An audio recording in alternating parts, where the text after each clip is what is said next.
मैं प्रेमचंद राजभर यूपी बलिया से। मैं अपना परिचय हर वीडियो में बताता जाता हूँ। मैं प्रेमचंद राजभर यूपी बलिया से। मैं एक सोच में हमेशा लोगों को संदेश के रूप में एक विचारधारा देना चाहता हूँ, देता भी रहता हूँ और देना हर मनुष्य का कर्तव्य भी होता है। कठिन परिस्थितियाँ जब मनुष्य की आती हैं, उस परिस्थितियों में मनुष्य बहुत काफ़ी नर्वस हो जाता है, टूट जाता है। टूटने के बाद व्यक्ति के मित्र संबंध भी छूट जाते हैं। जो लोग भरे पूरे परिस्थितियों में मित्र के रूप में दिखाई देते हैं, तो कठिन परिस्थितियों के रूप में कभी नहीं दिखाई देते। अगर कठिन परिस्थितियों में वह भरे पूरे हुए मित्र जिस समय अपनी व्यवस्था ठीक ठाक होने के बाद जो भी मित्र सामने नज़र से दिखाई देते हैं और कभी भी दिखाई देने के लिए सोचते हैं और कहते भी हैं, लेकिन ऐसी स्थिति में वह जब कठिन परिस्थितियां मनुष्य के सामने आती हैं तो वह दरकिनार हो जाते हैं। रास्ता ऐसा चलते हैं कि जिससे हमारा लगाव संबंध है वह कहीं दूर का व्यक्ति है, वो कभी उससे नज़रें न मिल जाएं, ताकि अपनी परिस्थितियां कह करके और हमको नापने का काम न करते कि मैं आज इस परिस्थिति में फंसा हूँ और इस परिस्थिति के बाद इस परिस्थिति में जाऊँगा, हमारा सहयोग कर दीजिए। ऐसी स्थिति में जो भी लोग हरे पूरे समय में जो मित्र की भावना में दिखाई दिए, वो लोग कठिन परिस्थितियों में रास्ता दूसरा पकड़ते हुए दिखाई दिए। ये अपने मनुष्य जीवन में मैं प्रेमचंद राजभर यूपी बलिया से बता रहा हूँ कि इस कठिन परिस्थितियों में मनुष्य के जीवन में जो बच्चा माँ के पेट से पैदा होता है, वह सारी परिस्थितियों को जानता नहीं है कि संसार की परिस्थितियाँ क्या सिखाएंगी, लोग की परिस्थितियाँ क्या सिखाएंगी, रिश्तेदार के लोग परिस्थिति में क्या सिखाएंगे और हमारे माता पिता से लेकर के दोस्त मित्र यार तक क्या सिखाएंगे, उसको कुछ भी पता नहीं होता है। जब आदमी स्वावलंबन पर खड़ा होता है तो वह कठिन परिस्थितियों के दौर में आके फंस जाता है। जब माता पिता का साथ जब छूटता है तो वह कोई भी बालक हो एकांकीपन भाव में आ जाता है। वह परिवार के साथ हजारों समस्याओं से लड़ने के लिए सोचता है, लेकिन फिर भी वह फंसता है, निकलता है, सोचता है, कभी गम भुलाता है, कभी अच्छा सोचता है, कभी बुरा सोचता है। ऐसी परिस्थितियों में अगर कोई भी परिस्थिति के कारणवश किसी भी मनुष्य का बहुत काफ़ी चिंतन सामने उभर कर आने लगे कि हम बहुत कठिन परिस्थितियों में फंस गए हैं, तो उस परिस्थितियों में मनुष्य को प्रकृति के सहारे यानी परमात्मा के सहारे उसको भगवान की साधना में शांति स्वरूप साधना के रूप में लीन हो जाना चाहिए, या अच्छे पुस्तकों में जिसमें ऊर्जा भरी हो, उसके दिल दिमाग को शांति मिलती है, उसमें लीन हो जाना चाहिए और उससे सीखने का प्रयास करना चाहिए। क्योंकि जो भी लेखक, गायक, कलाकार, शोधकर्ता के विचारों पर मनन करने वाले व्यक्ति होते हैं, वो कभी न कभी अपने परिस्थितियों को कभी न कभी बड़ी चुनौती को स्वीकार करके भी वो बहुत आगे निकल जाते हैं। फिर वह परिस्थितियां नहीं दिखाई देती हैं जिस परिस्थितियों में वो घिरे होते हैं। यानी परिस्थितियों को वह बहुत अच्छी तरह से भांप करके और निकलने का रास्ता ढूंढते हैं। ऐसी परिस्थिति में कोई भी मनुष्य, उसका एक ही जीवन का सूत्र है, अपने कठिन परिस्थितियों में अपने जीवन को बचाने के सिद्धांतों पर उसको काम करना चाहिए कि अगर हमारा जीवन सुरक्षित हो गया है, मैं जी करके तमाम हवाओं के साथ थपेड़ों को सहते हुए मैं जी करके मैं कहीं किसी स्थान पर मैं सुरक्षित हूँ, उसी स्थान से उसकी परिस्थितियाँ फिर बदलेंगी और समाज के बिंदु को फिर वो ठीक करने के लिए जगह बना लेगा। ऐसी स्थिति में मैं हर मनुष्य जीवन में फंसे हुए कठिन परिस्थितियों वाले व्यक्तियों को मैं यह संदेश के रूप में अपने शब्द को रख रहा हूँ कि जो भी कठिन परिस्थितियाँ आएँ उसमें भगवान के चरण में ध्यान लगा करके एकाग्र मुद्रा में शांत होकर के अपने परिस्थितियों का हल अपने ही दिमाग से स्वतः निकालने का प्रयास करें और अपने खोई हुई प्रतिस्पर्धा को पुनः लौटाने के लिए उस पटल पर काम करते रहें, ताकि एक ड्रीम हो कि मैं जिस फील्ड से हारा उससे अच्छी फील्ड बनाऊंगा। जो लोग कहते हैं कि किसी रेखा को छोटा करना हो तो उससे ऊपर की बड़ी रेखा खींच दीजिए, ऊपर के लाइन में बड़ी रेखा खींच दीजिए, यानी कठिन परिस्थितियाँ छोटी होती हैं और उससे बड़ी परिस्थिति बना दीजिए कि उसको वो ढक दे। ऐसी स्थिति में मनुष्य को अपने कठिन परिस्थितियों में शांति के रूप में बैठ करके सीखने का और समझने का अवसर मिलता है और समझ करके दिमाग से ही सब इसका हल निकाला जाता है। कोई भी मनुष्य यहाँ बड़ा छोटा नहीं है। आज के भौतिक परिदृश्य में केवल पैसे से परमात्मा की तरफ सम्मान मिलता है, पैसे से माता पिता की तरफ सम्मान मिलता है, पैसे से पत्नी की तरफ सम्मान मिलता है, लेकिन ऐसा कुछ भी नहीं है। कुछ लोग इस तरह के लोग नहीं, 99% लोग हो सकते हैं कि पैसे ही भगवान के रूप में है, पैसा ही माता पिता है, पैसा ही सब कुछ है, पैसा ही दोस्त मित्र यार है। लेकिन नहीं, आज भी इस कठिन परिस्थितियों में एक दूसरे के सापेक्ष दिमागों से दिमाग की शांति देने के लिए ऋषि, महात्मा, संत के रूप में भारत में जन्म लिए हुए हैं, अवतार लिए हैं, जिसमें आज माननीय आदित्यनाथ जोगी जी का मैंने विचार देखा कि जिस समय मिनिस्टर होने के बाद उत्तर प्रदेश की गद्दी संभालने के बाद उनको गाड़ी के लिए पूछा गया तो उनका कहना यही था कि वह गाड़ी हमको नहीं चाहिए। जिस गाड़ी, जैसे मिनिस्टर बार बार लोग बदलते हैं तो बार बार गाड़ियाँ बदलते हैं, लेकिन माननीय श्री योगी आदित्यनाथ जी के शब्दों के द्वारा वीडियो के माध्यम से मैं अनुभव किया और मैं पाया कि सत्य का अंत जहाँ होता है वहीं संत की उत्पत्ति होती है। यानी सत्य का अंत, जहाँ राक्षसों का उपद्रव बढ़ा हुआ था वहाँ पर संत का उत्पत्ति हुआ। और ऐसी स्थिति में संत के रूप में कोई उनको संसाधन पुराना या नया से कोई फर्क नहीं पड़ा। वह अपने आप में एक विचारधारा, हिंदू विचारधारा के पोषक शब्दों को ध्यान में रखते हुए आपने एक दो चद्दर की और गमछे की बात किया। ऐसे महान आत्माओं को पृथ्वी पर रहें या न रहें, लेकिन आज भी चिंतन करने वाले लोग पृथ्वी के समकक्ष विचारों के समकक्ष जाकर के ऊर्जा ग्रहण करते हैं। मैं आज उनकी वीडियो से देख करके हमको बहुत प्रसन्नता हुई। मैं भी राजभर समाज का एक बालक हूँ। मैं एक ट्रस्ट चलाता हूँ जिसका नाम सावित्री बाई फूले विधवा विकलांग वृद्ध सेवा संस्थान एंड वेलफेयर ट्रस्ट, संपूर्ण भारत व विदेश तक इसका अधिकार है। इसके बैनर के नीचे मैं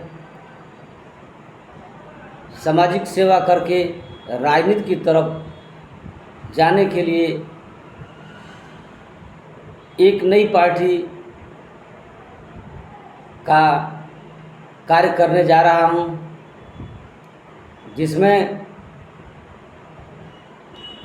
कुछ हमारे तमाम वरिष्ठ साथी लोग अपना सारा पेपर डॉक्यूमेंट्स हमारे पास पहुंचा चुके हैं, दे चुके हैं, और कुछ साथी लोग अभी देने के लिए बाकी हैं। डेमोक्रेसी को ध्यान में रख करके मैं सामाजिक पटल के रूप में बताना चाहता हूं कि जो हमारे देश में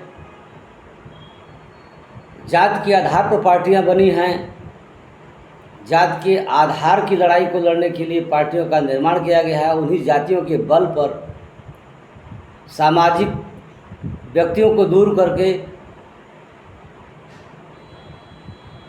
राजनीति के बिंदुओं को ध्यान में रखते हुए जात के आधार पर जो पार्टी का रजिस्ट्रेशन करा के जो राष्ट्रीय अध्यक्ष लोग महोदय लिख रहे हैं वह सनातनी हो गए हैं कि उनके पार्टी के नेतृत्व में जो भी व्यक्ति जाकर काम करेगा, हमको यही समझ में आता है कि पार्टी के नेतृत्व में जो व्यक्ति काम करने के लिए मन बनाकर जाएगा वह उनको पुश्तैनी यानी हमारे देश पर राज करने का अवसर मिलेगा। कि हाँ, उस राजनीति के फील्ड पर महसूस हो रहा है कि जो लोग रजिस्ट्रेशन करा कर आए हैं वह उन्हीं के बच्चे जो है मुख्यमंत्री बनेंगे, उन्हीं के बच्चे विधायक बनेंगे, उन्हीं के बच्चे एमपी एमएलए बनेंगे। चाहे कितना हो कठिन परिस्थिति में वो लोग रहते हों, उनका कोई भी सिद्धांत सही न हो, वह केवल जात के नाम पर जात उनको वोट देती रहे और वोट दे करके उनकी बात को समझती रहे और उनको लीडर मानती रहे, क्योंकि उनके पिताजी के द्वारा पार्टी रजिस्टर्ड कराई गई है।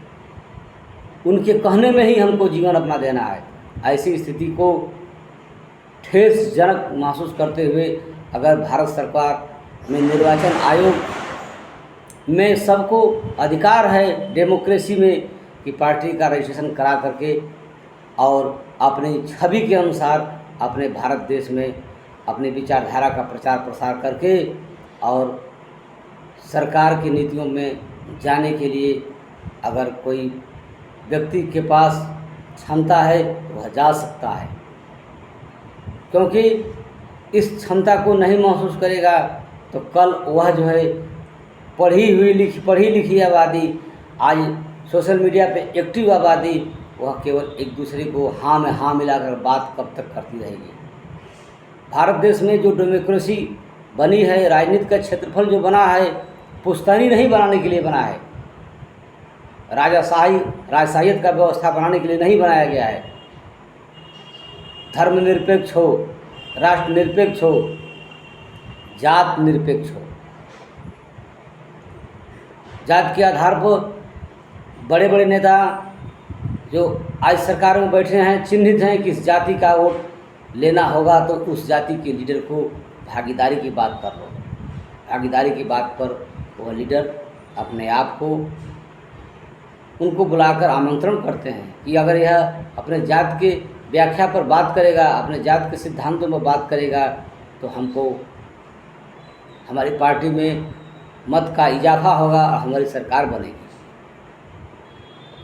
लेकिन सिद्धांत पर कोई पार्टी के नेतृत्वकर्ता लोग ध्यान नहीं दे पा रहे हैं कि सिद्धांत क्या है, हम बोल का गए हैं, हम कह का रहे हैं, हम कितना आगे अपने देश को ले जाना चाहते हैं।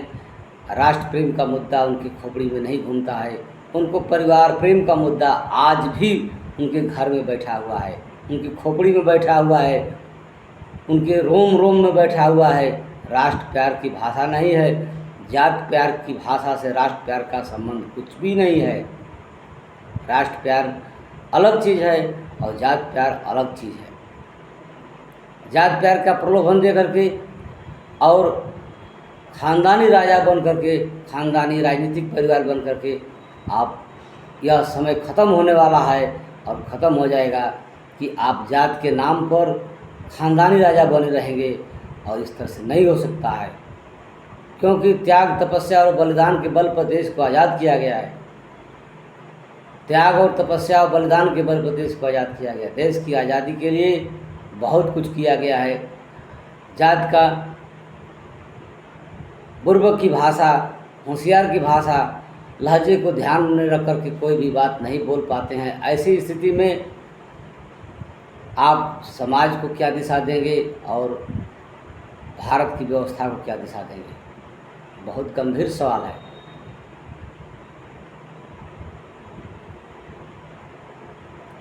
केवल अगर जितनी पार्टियां बनी हैं केवल जात के आधार पर पार्टियों का निर्माण किया गया है। जात के लोग ही उनको दिशा देने के लिए काम कर रहे हैं। जात ही के आधार पर उनका प्रावधान खड़ा हुआ है और जात के आधार पर ही उनके साथ टिकट का बंटवारा किया जा रहा है।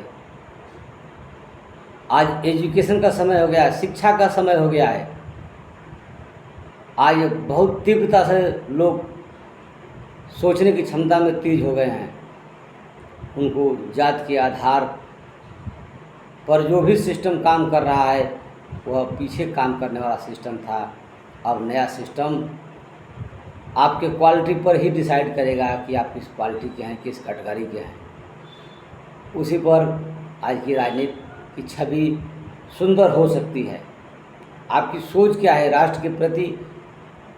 जैसे माननीय श्री आदित्यनाथ योगी जी की सोच है राष्ट्रवादी सोच, धर्मवादी सोच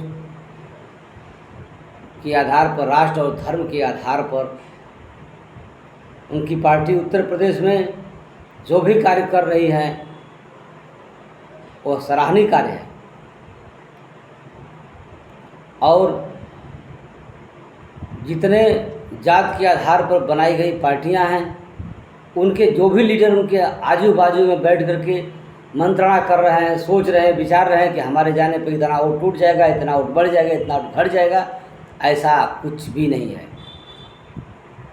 वह समय खत्म हो गया है। पुश्तैनी परिवारवादी पार्टियां, परिवार के साथ जिंदा रहने वाली पार्टियां, अब उनका समय खत्म होने का नंबर आ गया है। वो खत्म हो जाएंगी। जात के आधार पर जो पार्टियां बनाई गई हैं उनको विलुप्त हो जाना पड़ेगा। क्योंकि हर समाज में पढ़े लिखे लोग हैं, हर समाज में लोग राजनीति के बारे में अनुभव कर रहे हैं।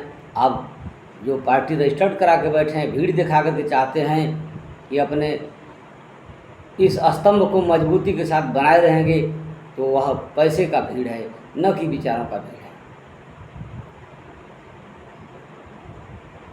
इस तरह से मैं प्रेमचंद राजभर ईपी बलिया से मैं बताना चाह रहा हूँ कि एक स्वच्छ छवि के अंतर्गत एक पार्टी का निर्माण होने जा रहा है। वह पार्टी आपके संपूर्ण सिद्धांतों को ध्यान में रखते हुए, राष्ट्र प्रेम के सिद्धांतों को ध्यान में रखते हुए, संपूर्ण नीतियों का संविधान के अनुच्छेदों के अनुसार चलने के लिए कटिबद्ध होने जा रही है। फिर यह जानकारी हम अगले वीडियो में देंगे। और पार्टी निश्चित रूप से इस चुनाव में 2027 में आने वाले विधानसभा चुनाव में अपना प्रोटेस्ट करेगी। मैं अगले वीडियो में इस पार्टी से संबंधित जो भी जानकारी होगी मैं आपको रूबरू कराऊंगा। धन्यवाद।